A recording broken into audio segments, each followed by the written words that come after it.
পুলিশের ভ্যান থেকে পুলিশের কাছ থেকে পুলিশের ধরেন যে আসামি ছিনতাই করে নিয়ে যাওয়ার যে এই বিষয়টা ধরনের আসামি ছিনতাই করে নিয়ে যাচ্ছে, এইগুলির ক্ষেত্রে আপনারা বলবেন, এবং যারা ছিনতাই করে নিচ্ছে তাদের কিন্তু আবার আমরা আইনের আওতায় নিয়ে আসছি। সবার ক্ষেত্রে একই নির্দেশনা, এবং আপনাদের কাছে আমরা একটা অনুরোধ করবো, আইন যেন কেউ নিজের হাতে তুলে না। থানাটা দেখার জন্য আপনারা জানান যে পুলিশের থেকে আমাদের আশা অনেক, কিন্তু তাদের কিন্তু থাকা খাওয়ার কিন্তু অনেক বড় সমস্যা।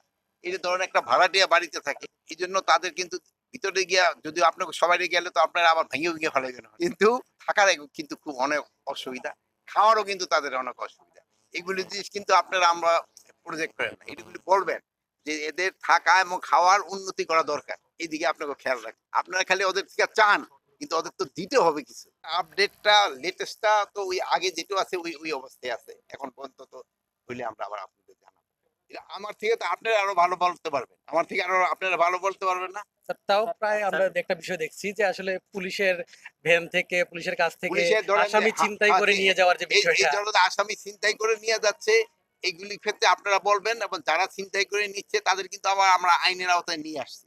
এগুলি ক্ষেত্রে আপনারা সত্যি ঘটনা যেটা সাথে সাথে জানাবেন, আমরা ব্যবস্থা করব। অনেক সময় তাদের অ্যাকশন নিতে দেরি হয়, যেহেতু ধরেন এখানে আমাদের অনেক সংকট রয়ে গেছে, এদের গাড়ি ঘোড়ারও কিন্তু অনেক সংকট, অনেক গাড়ি ঘোড়া ওই সময় নষ্ট হয়ে গেছে, পুড়া গেছে, থানা পুড়া গেছে, ওগুলো তো সব আমরা করে দিতে পারিনি।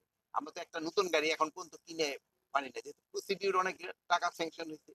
এটা যদি হয়, এটা তাদের এই ব্যবস্থা আরো কালার এক্সপার্ট, জর্জ স্যাপ এবং মাইল্ড অন হ্যান্ডস টেকনোলজি সমৃদ্ধ অরিক্স ক্রিস্টাল ওয়াশ আপনার লন্ড্রি এক্সপার্ট। পুলিশ না না এখন এই শব্দ, বাট এটা কিন্তু অনেক কমে আসছে, অনেক কমে আসছে। এই যে সিলেটের যে ঘটনাটা ঘটছে, তাদের কিন্তু আইনের আওতায় নিয়ে আসা হয়েছে, অনেকেরই কিন্তু ধরে ফেলা হয়েছে। এখানে কিন্তু কোনো কোনো কাউরে বাস করা হয় নাই যে এইটা আমার এই ভাইয়ের ছেলে বা এই ভাইয়ের ভাই, এই এই হিসাবে কিন্তু আমরা করি না। যে অন্যায় করতে তারই আমরা আইনের আওতায় নির্দেশনা কি থাকবে সবার ক্ষেত্রে একই নির্দেশনা, এবং আপনাদের কাছে আমরা একটা অনুরোধ করবো, আইন যেন কেউ নিজের হাতে তুলে না।